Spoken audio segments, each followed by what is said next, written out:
As much as I love the newer games and everything, I'm actually more of a classic gamer. Call me old or just plain old-fashioned, but that's what I do. So, that being said, let's take a look back at some games you might have missed out on. After all, we should look back on these games from time to time to see where today's games were spawned from. We wouldn't have games like BioShock or Fear if it weren't for older survival horror games like Resident Evil, Silent Hill, Parasite Eve, or the Clock Tower series. As such, first-person and third-person shooters like Call of Duty go back to the 70s and 80s, with Maze War, Spasm, and all the way up to Doom. So, as you can see, there are roots that cannot and should not be ignored. That being said, I think we will call this the final checkpoint retrospective review. Yes, that sounds all right.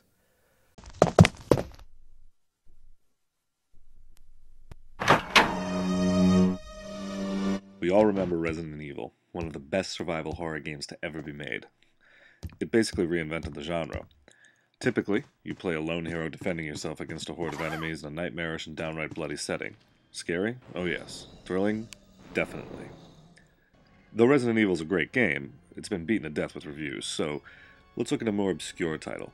This review will focus on a game called Nightmare Creatures. After the release of Resident Evil in 1996, developers really took off with the survival horror genre, trying to get out as many games as possible. And in 1997, we got Nightmare Creatures, a game that was relatively fun for its time, brutally hard, and at some points, pretty awful. But it was bloody and different.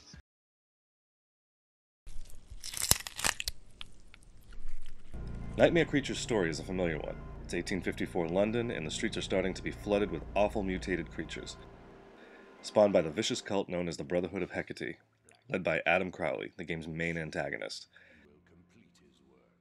Since the gothic horror genre seems to have an untapped wealth of resources, it's only natural that Adam Crowley is an homage to the real-life Aleister Crowley, a controversial occultist from the late 1800s to the early 1900s. I remember when the game came out, it was hinted that Aleister Crowley was supposed to be a descendant of Adam, but looking at the rulebook or the backstory of the game, I couldn't find any evidence to back that up. But it is clear that the developers are giving a nod to the old wizard.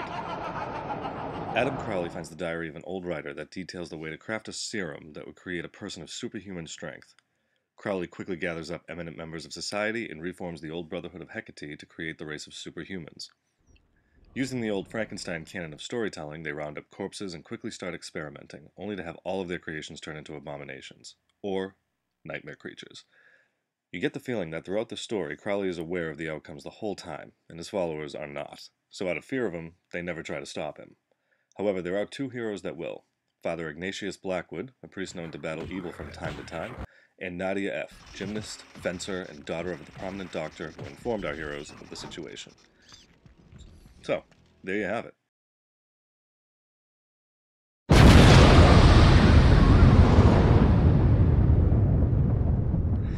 At the start of the game, you can choose to play as either Ignatius or Nadia. Both characters have their own unique way of fighting, and as much as I loved to play as Ignatius, Nadia just rips through the creatures so much better, with ease. It's pretty badass. You traverse through London's streets, basements, rooftops, sewers, and other locations, hacking your way through the nightmare creatures. Controls... my god, controls are severely flawed, making the game almost impossible to play. You have a health bar at the bottom in red and an adrenaline bar in blue on the left side of the screen. When I first started playing the game, I noticed that whoever I was playing as kept dropping dead, like randomly. I didn't know what I was doing wrong. Was there a time limit? I mean, what was happening? I researched through the instruction booklet and found out that both characters are apparently infected with something called the transmortification virus.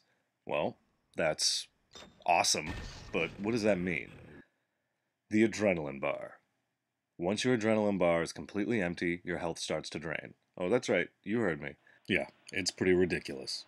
The only way to keep the adrenaline meter full is to keep killing the creatures. This is an interesting mechanic, but since it was never explained in the game at all, and I had to read through the instruction booklet to even figure it out, it's really frustrating. Both characters have a basic set of movement, with varying combo attacks you can utilize. As you upgrade your weapons and perform the right combos, you can sever limbs from your enemies, causing them to bleed and stumble about. You can collect items to increase your health or use as secondary weapons, such as guns, spells, or bombs. So everything seemed to be in the right place with this game, but it suffered from some of the worst controls, like I said, and fighting is riddled with poor camera angles and clunky movement. Although you can jump, run, backstep, strafe, and block, your success is basically determined by pure luck and button mashing. The camera is so bad that just simply trying to turn around while you're in a fight can mean instant death. Strategy is non-existent. I tried, I really did, but even after a while of getting used to the controls and the movement of the game and how it works, these problems are really just what make Nightmare Creatures a mediocre game, and if you lack any sort of patience, you would quickly give up on it and toss it aside for something else, which is probably why the game is more obscure today anyway. The game starts off fair, but gets brutally difficult. You get 3 lives, or continues, to start off with, and you can pick up extra lives, but they are rare and hidden within the world map, and very few and far between.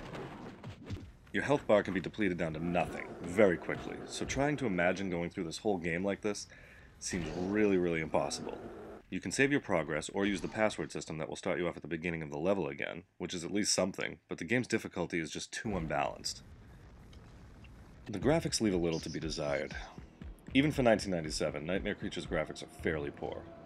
I mean, look at this thing. Everything's heavily pixelated and grainy. Refresh rates also seem fairly low. I realize I keep referencing Resident Evil, but you would think that a year later, graphics would not have to be such an issue. Resident Evil's high-rendered environments and attention to detail were so meticulously carried out that you really believed the setting you were in. It was terrifying. Nightmare Creatures just plain looks bad. The blood and gore are carried out well, so if you're a gore fanatic, the game would surely not disappoint. Severing limbs and running through old London is fun and satisfying. The cutscenes were done fairly well for the time, though they were left out of the Nintendo 64 version and replaced by text, while the PC and the PlayStation 1 versions were pretty much identical. The sound design of the game is spot on, I will give it that. Creatures sound genuine, and character reactions to dealt damage give you the feeling that they are not just a pixelated, fuzzy mess running through the streets. The music is ominous and gloomy, so you are successfully immersed into a gloomy environment.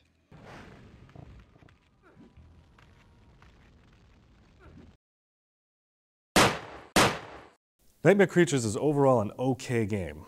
It is by no means groundbreaking, and it was definitely riding on the successful coattails of Resident Evil.